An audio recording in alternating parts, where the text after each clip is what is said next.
Hello everyone and welcome back to our channel EduJoy, where education is made joyful. So guys, without wasting any further time, let's quickly jump into the video and let's see what we have today for the session.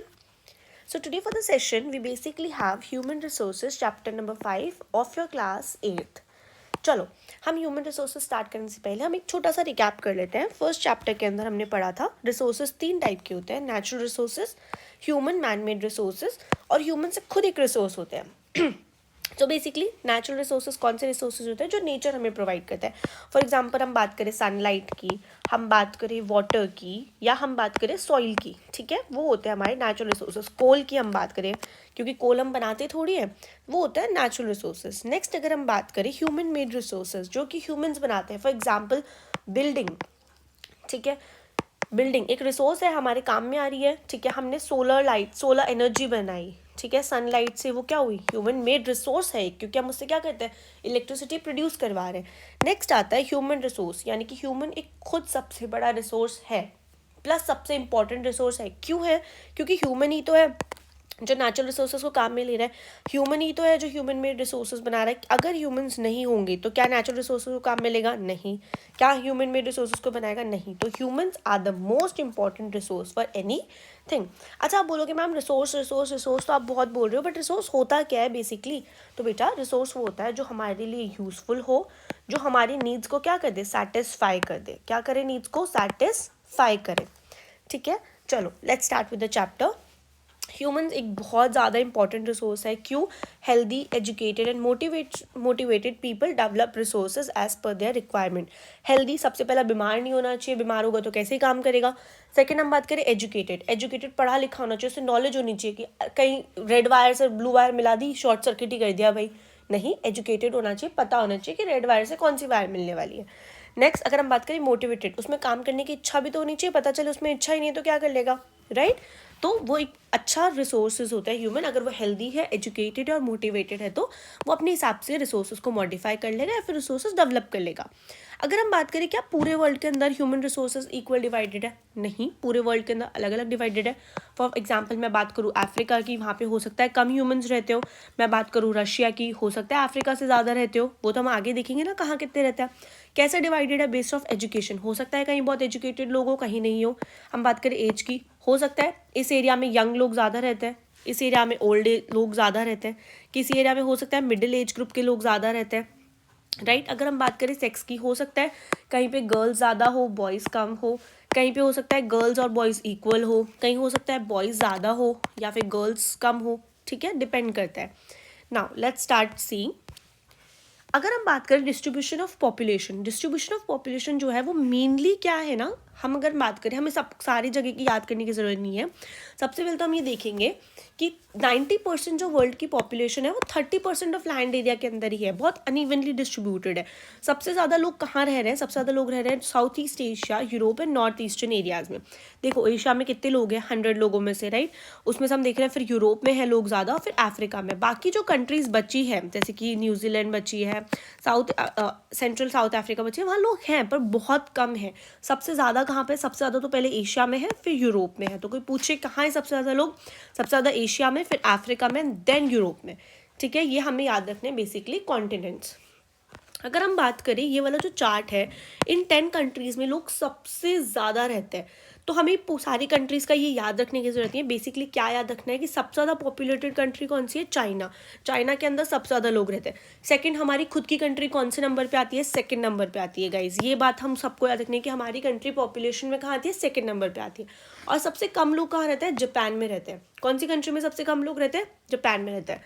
अब आप लोग मुझे बोलोगे कि ma'am ठीक है, ये तो मुझे समझ आ गया कि लोग यहाँ रहते हैं, यूँ रहते हैं, ठीक है, ओके, बट लोग ऐसे डिवाइडेड है क्यों? ज़रूरत क्या पड़ी है लोगों को डिवाइड होने की?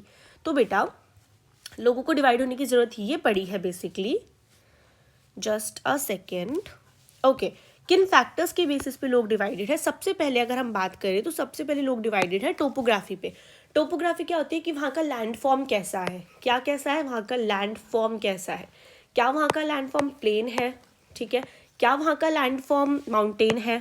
ठीक है. क्या वहाँ पे प्लेन ज़्यादा है? क्या वहाँ पे माउंटेन ज़्यादा है? ठीक है, उस बेसिस पे डिपेंड करता है. ठीक है, अब हम बात करें कहाँ पे लोग ज़्यादा रहना प्रेफर करते हैं। लोग रहना प्रेफर करते हैं प्लेन्स में। क्यों?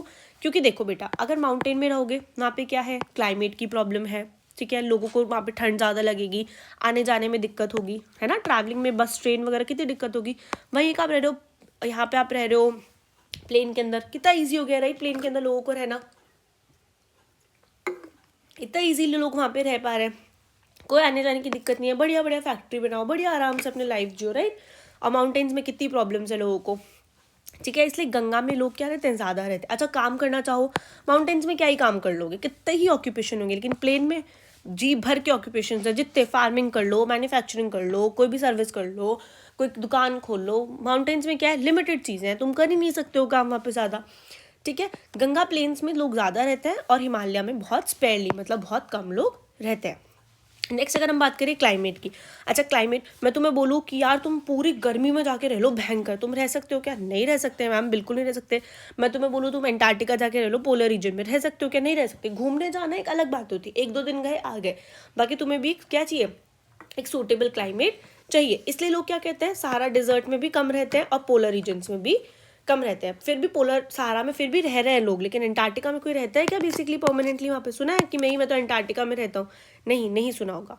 बात करें हम सॉइल की, सॉइल एक बहुत इंपॉर्टेंट फैक्टर है। क्यों? क्योंकि अगर कोई फार्मिंग कर रहा है, एग्रीकल्चर कर रहा है, तो सॉइल तो अच्छी चाहिए ही ना उनको। इसलिए फर्टाइल प्लेन कहाँ पे? गंगा में है, ब्रह्मपुत्र है इंडिया में, वहाँ पे है।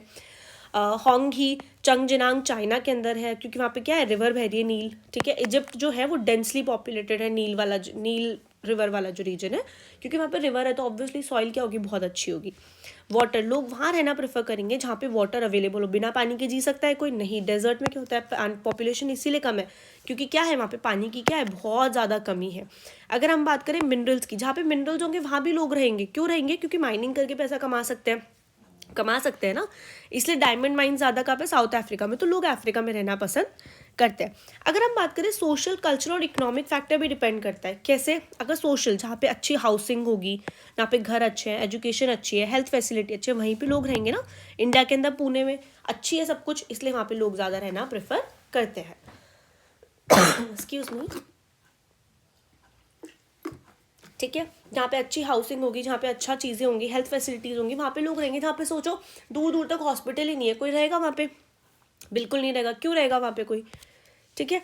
कल्चर, वहाँ का कल्चर अच्छा होना चाहिए, ठीक है। आप रिलीजन भी होना चाहिए आपके पास में, बहुत अच्छी अच्छी कल्चर एक्टिविटीज़ में। एक ऐसी सोसाइटी जहाँ पे कुछ नहीं होता, बस यूँ ही लड़ाई झगड़े, क्या वहाँ रहोगे? नहीं रहोगे, बिल्कुल नहीं रहोगे।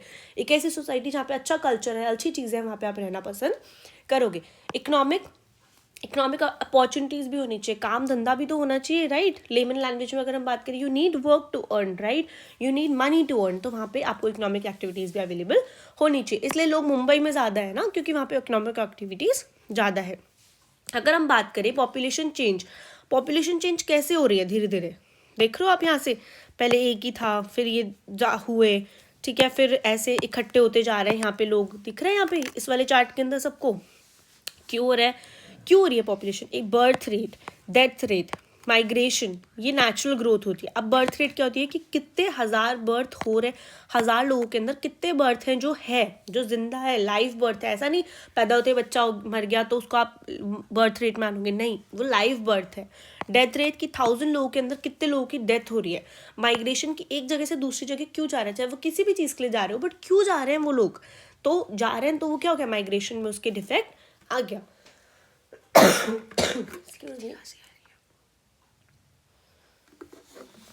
तो वो क्या हो गया, माइग्रेशन के अंदर आपके डिफेक्ट आ गया। नेक्स्ट अगर हम बात करें इमिग्रेंट्स, कितने लोग आपकी कंट्री को छोड़ रहे हैं, एंड इमिग्रेंट्स कितने लोग आपकी कंट्री के अंदर आ रहे हैं। फॉर एग्जाम्पल, इंडिया से कितने लोग बाहर काम करने जा रहे हैं और इंडिया में कितने लोग काम करने के लिए आ रहे हैं। अगर हम बात करें इन माइग्रेशन, यानी कि कंट्री के अंदर ही माइग्रेशन हो रहा है, कहाँ हो रहा है, कंट्री के अंदर ही, ठीक है। और अगर हम बात करें आउट इमिग्रेशन, मतलब कि बाहर, अब अगर आप ये देखोगे यूजुअली आज के लिए ट्रेंड चल गया कि बाहर जाके जॉब करना है एंड ऑल, तो ये वो फर्क पड़ता है। अगर एक चीज़ देखिए, पॉपुलेशन इंक्रीज कब होगी, जब बर्थ रेट ज़्यादा होगी और डेथ रेट क्या होगी, कम होगी, तो पॉपुलेशन क्या होगी, इंक्रीज होगी। पॉपुलेशन स्टेडी कब होगी, जब बर्थ रेट और डेथ रेट क्या होगी, इक्वल होगी।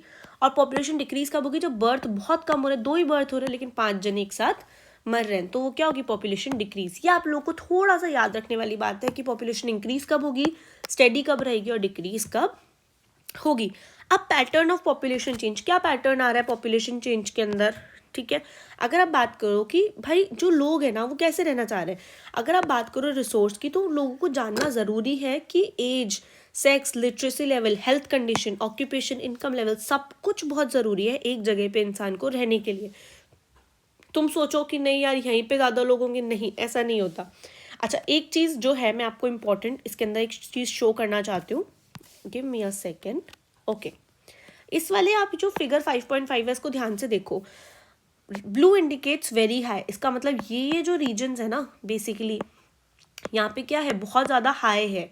देखो जैसे ये वाले जो रीजन्स है हमारे पास में, इनके अंदर क्या है, बहुत ज़्यादा हाई है पॉपुलेशन, यहाँ पे बहुत लोग रह रहे हैं, ठीक है ना। अगर हम बात करें कि हाई पॉपुलेशन इन रीजन्स के अंदर, पीच वाले के अंदर हाई है, सिर्फ थोड़े मतलब हाई तो है पर इतनी हाई नहीं है। थोड़ा सा ग्रीनिश वाला पार्ट अगर आपको दिख रहा होगा, जैसे ये वाला, ये मैं मार्क कर रही हूँ, ये वाला, ये सारे के अंदर मॉडरेट लोग रह रहे हैं। अगर मैं बात करूँ ये वाला येलोइश पार्ट है, यहाँ पे लोग हैं पर बहुत कम लोग रह रहे हैं बेसिकली, ठीक है। और फिर मैं बात करूँ ये वाला जहाँ पे तो कोई रह ही नहीं रहा है, वो कौन सा एरिया, बेसिकली एंटार्क्टिका वाला एरिया, जहाँ पे हमें पता है कि कोई रह ही नहीं रहा है, क्योंकि क्या है बहुत ज़्यादा ठंड है, पोलर रीजन्स आ गए बेसिकली, वो वहाँ कोई नहीं रह रहा है, ऐसे पॉपुलेशन क्या है, डिवाइडेड है।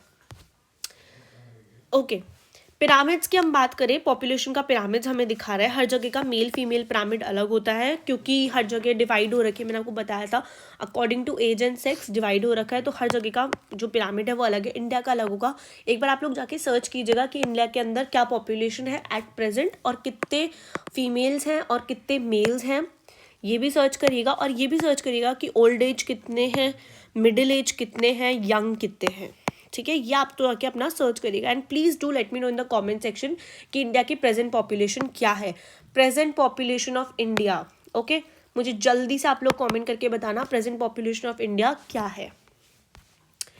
नेक्स्ट अगर हम आगे यहाँ पे बात करें, देखो यहाँ पे हमें बेसिकली दिख रहा है कि पॉपुलेशन ऑफ केन्या दिखा रहा है, इंडिया का पॉपुलेशन पिरामिड दिखा रहा है, हमें जापान का दिखा रहा है। तो इसको पिरामिड को कैसे देखते हैं मैं आपको बताती हूँ। यहाँ पे हम दिख रहे हैं एज, और यहाँ दिख रहे हैं परसेंटेज। एज यहाँ पे 0 to 4 में देखो इक्वल है, मेल फीमेल इक्वल है। ऐसे जब आप बढ़ते जाओगे तब आप देखो कि इंडिया के अंदर 75+ की एज के जो लोग हैं वो मेल्स कम है और फीमेल ज़्यादा है। देखो बूढ़े यहाँ पे मेल्स कम है और फीमेल ज़्यादा है, लेकिन वहीं पे अगर आप देखोगे तो ये चीज़ें जो होती है वो वेरी कर रही है पूरे इसके अंदर, ठीक है। यहाँ पे आप केन्या के अंदर देखो, केन्या के अंदर क्या हो रहा है, केन्या के अंदर इक्वल चल रही है, जितने नंबर ऑफ मेल है उतने नंबर ऑफ फीमेल्स भी चल रहा है। वहाँ पे आप यहाँ पे देखो, जापान के अंदर देखो पूरा पॉपुलेशन डिफरेंट है कि वहाँ पे क्या हो रहा है, सपोज 35 से 39 वाले इतने हैं और 30 to 34 वाले तो कम है, फिर और देखो तो 0 to 4 वाले तो और भी कम है, ठीक है। लेकिन सबसे ज़्यादा वहाँ पे किस टाइप के लोग हैं, 40 to 44 के एज ग्रुप वाले लोग हैं। तो इस तरीके से हम इस ग्राफ को देखते हैं। Okay, here we come to the end of the chapter guys. I hope this is a very easy chapter. इसके अंदर आप लोगों को बेसिकली याद रखना है कि पॉपुलेशन किस बेसिस पे, बेसिस ऑफ पॉपुलेशन डिवाइडेशन, किस बेसिस पे, क्या फैक्टर्स हैं। सपोज हमने पढ़ा टोपोग्राफी है, क्लाइमेट है, सॉइल है, इन फैक्टर्स के ऊपर हमारी पॉपुलेशन डिवाइडेड है। एक आपको याद रखना है कि इंडिया में कौन सी नंबर पे आती है, एक आपको याद रखना है कि बर्थ रेट क्या होती है, इमिग्रेशन क्या होता है, ठीक है। Birth rate, immigration, death rate, ये आप लोग को बेसिकली याद रखना है। और वो स्टीडी कैसे रहेगी, ठीक है, वो स्टीडी कब रहती है पॉपुलेशन, ठीक है, पॉपुलेशन डिक्रीज कब होती है, पॉपुलेशन इंक्रीज कब होगी। Okay, thank you so much for watching guys. अगर आप लोग को चाहिए कि मैं किसी चैप्टर की वीडियो पहले डालूँ तो प्लीज़ डू कॉमेंट बिलो, मैं I will put that video first. Also do subscribe to the channel, share it with your friends as much as you can, and do like to the channel. I will see you to the next video. Until then, have a joyful learning guys. Bye bye.